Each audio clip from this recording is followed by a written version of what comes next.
வணக்கம். செல்வகுமாரின் முக்கடல் காற்று பற்றிய அறிவிப்பும் இலங்கைக்கான வானிலை முன் அறிவிப்பும் 2026 ஜனவரி 8 வியாழக்கிழமை அதிகாலை நிலவர ஆய்வறிக்கை. வங்கக்கடலில் உருவாகி இருக்கக்கூடிய காற்றழுத்த தாழ்வு மண்டலம் தற்பொழுது வேதாரண்யத்திற்கு தென்கிழக்கே 750 கிலோமீட்டர் தொலைவிலும், யாழ்ப்பாணத்திற்கு தென்கிழக்கு 685 கிலோமீட்டர் தொலைவிலையும், திரிகோணமலைக்கு 500 கிலோமீட்டர் தொலைவிலையும், சென்னைக்கு 985 கிலோமீட்டர் தொலைவிலையும் நிலை கொண்டிருக்கு. இது வலுவான காற்றை கடற்பகுதிகளில் ஏற்படுத்தி கொண்டிருக்கிறது. அதாவது சுற்றுப்புற காற்றை ஈர்த்து கடுங்காற்றை கடல் முழுவதுமே ஏற்படுத்தி இருக்கு. குறிப்பா மன்னார் வளைகுடாவில் 65 கிலோமீட்டர் வேகம் கொண்ட காற்று இருக்கு. இலங்கைக்கு கிழக்கே தெற்கு மத்திய வங்கக்கடல் எல்லாம் பார்த்தீங்கன்னா 65-70 கிலோமீட்டர் வேக காற்று விட்டு விட்டு வீசிட்டு இருக்கு. அடுத்தபடியாக வங்கக்கடல் முழுவதுமே கடுங்காற்று இருக்கு. ஆந்திர பிரதேச கடலோரம் தொடங்கி தமிழ்நாட்டின் வடகடலோரம் வரைக்கும் கடலோர பகுதி முழுவதுமே காற்றாக இருக்கு. ஆக உருவாகி இருப்பது காற்றழுத்த தாழ்வு மண்டலம். காற்றழுத்த தாழ்வு மண்டலம் நெருங்கி வரக்கூடிய இடம் யாழ்ப்பாணம் மற்றும் கோடியக்கரை இடைப்பட்ட பாக்ஜலசந்தி பகுதி. பாக்ஜலசந்தி பகுதி வந்ததும் செயலிழக்கும், அது வேற விஷயம். நெருங்கி வர காற்று அச்சுறுத்தல் கடுமையாக இருக்கும். கடலிலே மன்னார் வளைகுடா, பாக்ஜலசந்தி, ஒட்டுமொத்த தமிழ்நாட்டின் கரையோரம் மற்றும் இலங்கை சுற்றுவட்டார கடற்பகுதி, ஒட்டுமொத்த தென்மேற்கு வங்கக்கடல், தெற்கு மத்திய வங்கக்கடல் பகுதி, ஆந்திர பிரதேச கடலோரம் வரைக்கும் தயவு செய்து கடலுக்குள் இறங்க வேண்டாம். ஏற்கனவே இறங்கி இருந்தால் கரையேறுமாறு கேட்டுக்கொள்ளுங்கள். ஏற்கனவே அறிக்கை கொடுத்துட்டே தான் இருக்கும், ரொம்ப நாளாவே சொல்லிட்டே இருக்கும். நிகழ்வு வராமல் போகாதுன்னு. ஒன்று குமரிக்கடல் வழியாவது வந்து ஏறி திரும்பி போகும், கடந்தாவது திரும்பி போகும். இலங்கை கடந்து குமரிக்கடல் வழியாவது போகும்னு தான் சொல்லிட்டே இருந்தோம். அந்த நிகழ்வு தான் இது. ஆகவே இலங்கைக்கு கிழக்கு புறம் வருவதே 9ஆம் தேதி தான். இலங்கையோட வடகோடி முனை யாழ்ப்பாணத்திற்கும் காங்கேசன் துறைக்கும் அருகில் வருவதே 10ஆம் தேதி தான். 11ஆம் தேதி அதிகாலை தான் அது செயலிழக்க போகிறது. அதுக்கப்புறம்தான் அது காற்றழுத்த தாழ்வு பகுதியாக தெற்கு நோக்கி மன்னார் வளைகுடா குமரிக்கடல் பகுதியை நோக்கி திரும்ப போகுது. அப்படியே திரும்பினாலும் மன்னார் வளைகுடாவிலையும் பாக்ஜலசந்திலையும் ஒட்டுமொத்த தென்மேற்கு வங்கக்கடல்லையும் குமரிக்கடலையும் 14ஆம் தேதி வரையும் காற்று இருக்கும். 13ஆம் தேதி வரைக்கும் காற்று அச்சுறுத்தல் இருக்கும். இன்றைக்கு தேதி 8 தான்.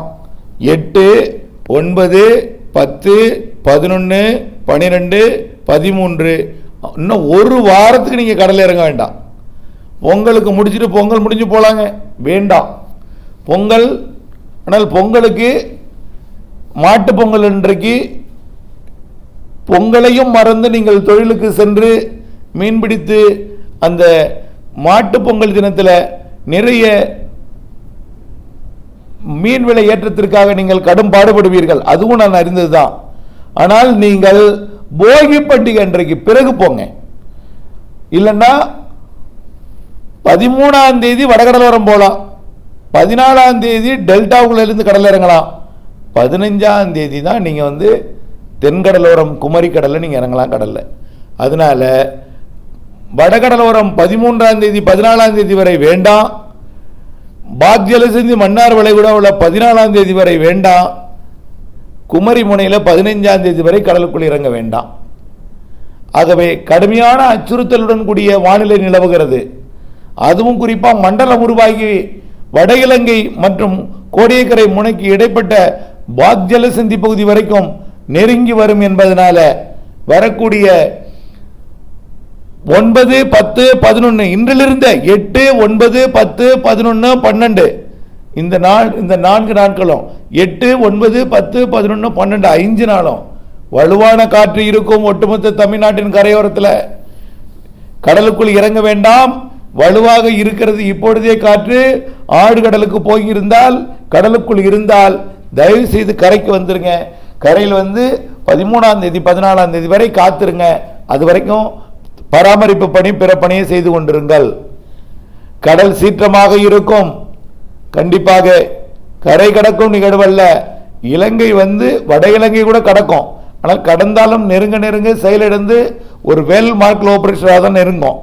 பிறகு டிப்ரெஷன் இருந்தும் வெல் மார்க் லோ பிரஷர் செயலிழந்த பிறகு லோ பிரஷரை செயலிழந்துடும். வரக்கூடிய 11ஆம் தேதி 11, 12, 13 நிறைய மழை இருக்கு. கடலுக்குள்ளேயும் இருக்கு.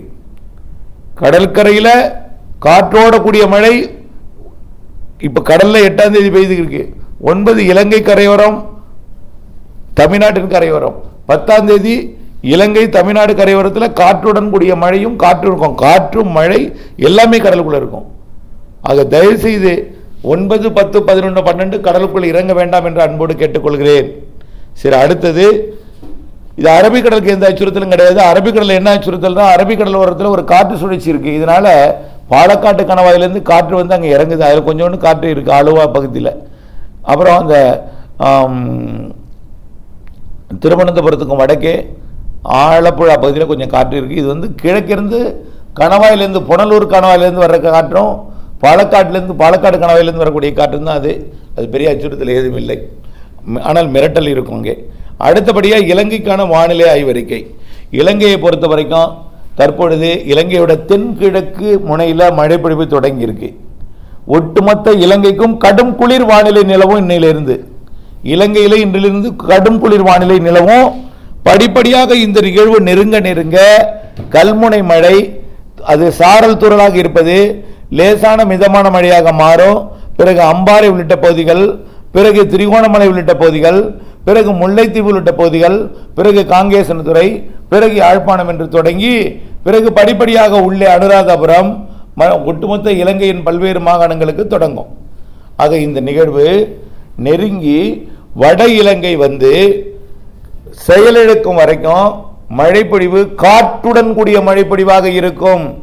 குறிப்பாக முதல்ல அதாவது கிழக்கு மாகாணங்களில் மழைப்பொழிவை தொடக்கும். படிப்படியாக கிழக்கு மாகாணங்கள்லேயும் முதல்ல பார்த்தீங்கன்னா அந்த கல்முனை பகுதி, அப்புறம் பிறகு அம்பாறை பகுதி, அம்பாறை கல்முனை பகுதி அருகருகே தான் இருக்குது ரெண்டுமே. அப்புறம் அப்படியே கொஞ்சம் கொஞ்சமாக வடக்கு நோக்கி நகர்ந்து பாட்டிக்கோலா, அப்புறம் வடக்கு திரிகோணமலை, அப்புறம் கொஞ்சம் கொஞ்சமாக வடக்கு நோக்கி நகர்ந்து முல்லைத்தீவு, அப்படியே கிழக்கு மாகாணங்கள் பெய்து கொண்டிருக்கக்கூடிய மழை கொஞ்சம் கொஞ்சமாக அந்த வடக்கு மாகாணத்தோட மத்திய பகுதி இருக்குல்ல, மத்திய பகுதி அனுராதபுரம் மாகாணத்தோட கிழக்கு பகுதி, அனுராதபுரம் இருக்கக்கூடிய மாகாணத்தோட கிழக்கு பகுதி இருக்கு பார்த்தீங்களா, அதுலேயும் மழைப்பொழிவை தொடக்கும். அதே போல் ஊவா மாகாணத்தோட கிழக்கு பகுதிக்கும் மழைப்பொழிவு இருக்கும். அப்போ ஊவா மாகாணத்தோட கிழக்கு பகுதி, மத்திய மாகாணத்தோட கிழக்கு பகுதி, ஒட்டுமொத்த கிழக்கு மாகாணம் மழைப்பொழிவை கொடுத்து கொண்டு வடக்கு மாகாணத்தில் கனமழையாக மாறிவிடும். மிக கனமழை, அதிக கனமழைப்பொழிவு இருக்கக்கூடிய இடம் முல்லைத்தீவு, காங்கேசன்துறை, யாழ்ப்பாணம், கிளிநொச்சி மற்றும் எல்லா பகுதியுமே, கிளிநொச்சி ஒட்டுமொத்த வடக்கு வவுனியா எல்லா பகுதியுமே, ஒட்டுமொத்த வடக்கு கிழக்கு மற்றும் வடமத்திய மாகாணங்கள் எல்லாமே மழைப்பொழிவு கொஞ்சம் கூடுதலாக தான் இருக்கும். அனுராதபுரத்திற்கு கிழக்கே வடக்கே நிறைய மழைப்பொழிவு இருக்கு. வரக்கூடிய 9 விட 10, 11, 9, 10, 10 தான் அதிக மழை. 9, 10 இலங்கைக்கு அச்சுறுத்தல் வடக்கு கிழக்கு மாகாணங்களுக்கு. பிறகு 10ஆம் தேதி இரவு செயலிழந்து 11ஆம் தேதி அப்படியே தெற்கு நோக்கி 11, 12, 13 திரும்பும் பொழுது ஒட்டுமொத்த கிழக்கு மாகாணங்களுக்கும் மழைப்பொழிவை கொடுத்து கொண்டு தான் இருக்கும். அனைத்து மாகாணங்களுக்கும் மழைப்பொழிவாக தொடங்கிடும்.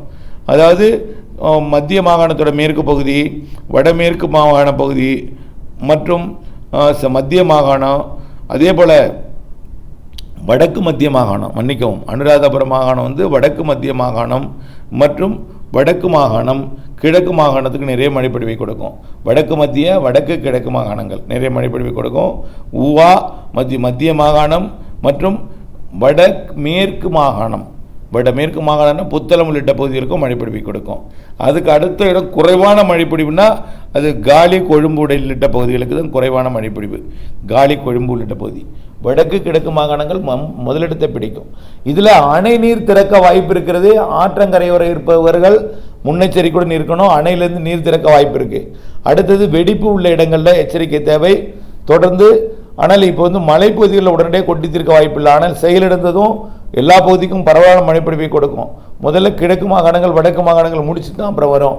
அதனால் மலைப்பகுதிகளில் வெடிப்பு உள்ள இடங்களில் முன்னெச்சரிக்கை தொடரட்டும். பிப்ரவரி 15 வரை இலங்கைக்கு முன்னெச்சரிக்கை சொல்லியிருக்கிறேன்.